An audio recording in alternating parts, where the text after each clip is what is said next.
thank President and Mrs. Trani and all the others who welcomed me here to VCU, Virginia's largest university. I'd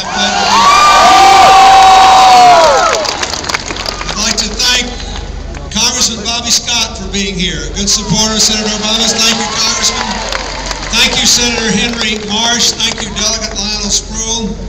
And I'd like to say a special word of thanks to Susan Swecker, who was one of the superdelegates for Hillary, who's a proud supporter of Barack Obama for president. Folks, I believe for the first time in more than 40 years, thanks to you, Virginia will be in the Democratic column in November. And part of the reason lies in the picture I see before me. Richmond, the capital of the old Confederacy. As an African-American mayor who was an African-American governor and is going to elect America's first African-American president. Because he'll be the best president for America. I want to tell you, this has been a personally very important day for me. I'd like to tell you a little bit about it because it relates to why you're here. Yesterday, Hillary and I celebrated our 33rd wedding anniversary. And we did what we like to do best. We took a very long walk. And we were in this beautiful area near where we lived, thinking about how fortunate we had been. And we had to admit, laughingly, that while we would like to live another 35 or 40 years, whatever happens to us, we're getting out of this life ahead. We have been so fortunate. This country has been so good to us. And it is wrong for us to allow the American dream to be imperiled by short-sighted, misguided, selfish policies. We can change that.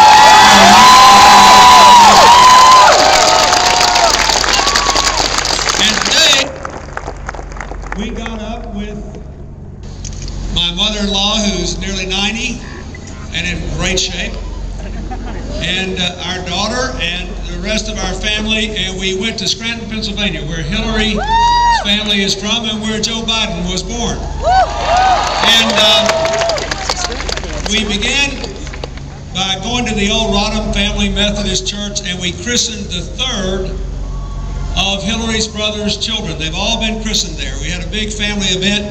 Then we met Senator and Mrs. Biden, and we had a big rally with about 5,000 people in Scranton. And that was a great area for her in the primary, and it's going for Barack Obama in November, and Pennsylvania is going big in November for Barack Obama. So then I went to Roanoke and came to you. And I want to talk to you tonight a little bit from my reasonably unique perspective about why this election is so important. We have, as you saw last week, again, a terrible financial crisis on our hands. When I had the honor to speak for Senator Obama at our national convention in Denver, I said the job of the next president was to rebuild the American dream and restore America's leadership in the world. I now have to add to repair our badly frayed financial system. Now that is the job of the next president. And we have to pick someone. So just pretend for a minute that you hadn't already made up your mind and think about where we are. Now look what's happened to us in the last 8 years. We went from having 22.7 million new jobs. By the time they get done, we'll be under 5 million. We went from median family income going up $7,500 a year after inflation across all racial and regional lines to median family income after inflation declining $2,000. While, as you heard Cassandra say, the cost of a college education has gone up 75%, the cost of health care has more than doubled, the cost of gasoline, utilities, and food have exploded. 90% of the benefits of this decade before the recent collapse on Wall Street had gone to the top 10% of Americans, over 40% to the top 1%. The biggest increase in inequality since the 1920s, and we all remember how that decade ended. Or if we don't remember, we learned in school. Shoot, even I'm not that old. Now we're laughing, but this is really serious. Last week alone, we lost over $1 trillion in wealth. Countless Americans saw their 401k plan, the hanging on for retirement, poof, go away. And last week was caused in no small measure by something that a lot of you may not know much about. And that is when the first time the market started to crater before Congress passed this relief package, the Secretary of the Treasury did a smart thing. He stopped a practice known as short selling. There are people who invest in banking on the value of certain stocks going down. They sell them short. That is, they think they're going to go down in value.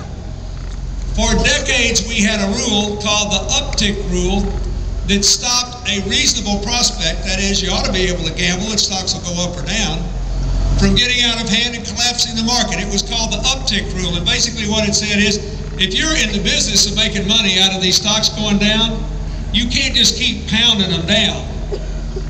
Once you do this, you have to wait for an uptick, an increase in their price to do it again.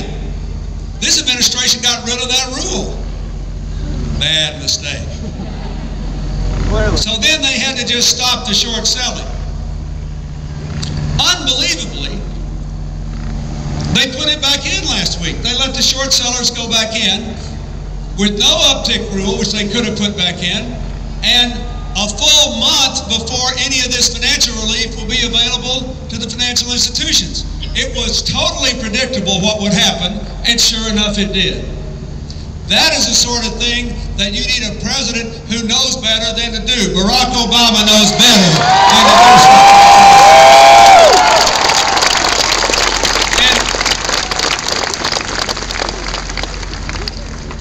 let me tell you, when you look for a president, you want somebody who is right on the issues, somebody who has good instincts, somebody who wants to understand these incredibly complicated problems and who can understand.